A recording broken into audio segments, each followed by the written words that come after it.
Alright, so what we got here is a lowered seat for the DR350 from Seat Concepts. This is going on the white DR350, my girlfriend's bike. And so we're going to take the seat off and show you how to put that on.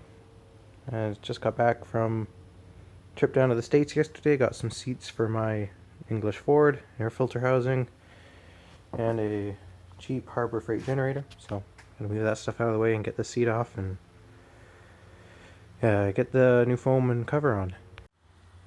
Alright, so the seat's off. Simple enough. Take the side covers off the bike. This one's missing a side cover, so that was simple enough. Bolt on each side. And now, to take the cover off, you got a whole bunch of staples around the edge of the seat that you got to pick out. And then you can peel the cover off. And then the foam has to be peeled off from the seat pan. So I did this once before on the black DR. That is a jean jacket from Value Village as a seat cover. It's an easy process, it's just time consuming, so I'll bring it back when I'm done. So removing these staples is pretty simple. Let's just take a flat blade screwdriver, pop it in behind the staple if you can. See if I can do this one-handed.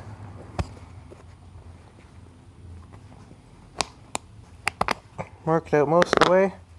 If it doesn't pull out with your finger, grab it with some side cutters or a pair of pliers. Just pop it out. So you will have to remove the seat brackets. It's easy. 2 nuts in each one. And if your seat has the strap going across, you'll have to remove that too. It just bolts into the seat. And it helps if you pull these rubbers out. You just snap out of the seat and snap back in again. See the little push pin on there. So the old foam's off. The next step is to wash the upper part of the seat pan before you glue it. And it's being washed, it's drying.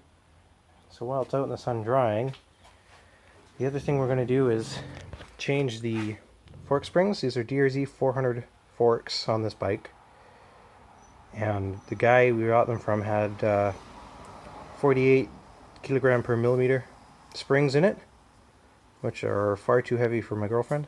So we've got some stock springs, which is what the Race Tech calculator recommended. So we're going to swap those out.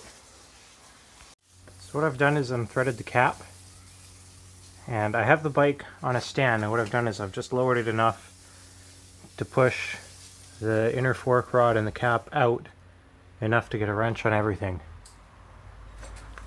So basically you gotta hold, there's a hex on the fork rod you have to hold, and then you have to unthread the cap from that. And then you have to also keep the rod from falling into the fork. What I normally do is I put a smaller wrench underneath the hex to keep it from sliding into the fork more. So you can see I've just got my 12mm wrench underneath that nut to hold the rod from falling into the fork tube. And now what I'll do is I'll grab the threads with my fingers, and I'll just kind of alternate between pulling the spring up and holding the rod, pulling the spring up, holding the rod until the spring's out, and then I'll put my wrench back in to keep the rod up while I fiddle around with the new springs. Now with the cap threaded back onto the rod and the jam nut tightened, I'm going to raise my motorcycle lift to lower that cap back into the tube to a point where it can be threaded on.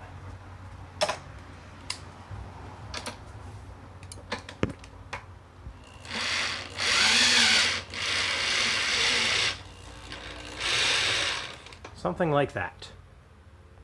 Alright, so I'm done with the fork springs, and just because the bike is lowered about 1.5 inches, with the DRZ fork tube slid up far enough to get a proper fork angle.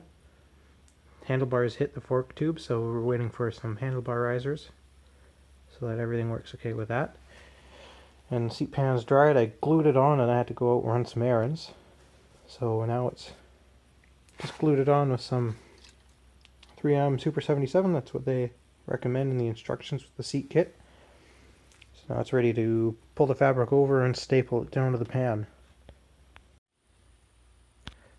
So I've got the cover just loosely stapled on, and in the kit they include this called a moisture barrier to go between the foam and the cover if you live in a particularly wet area.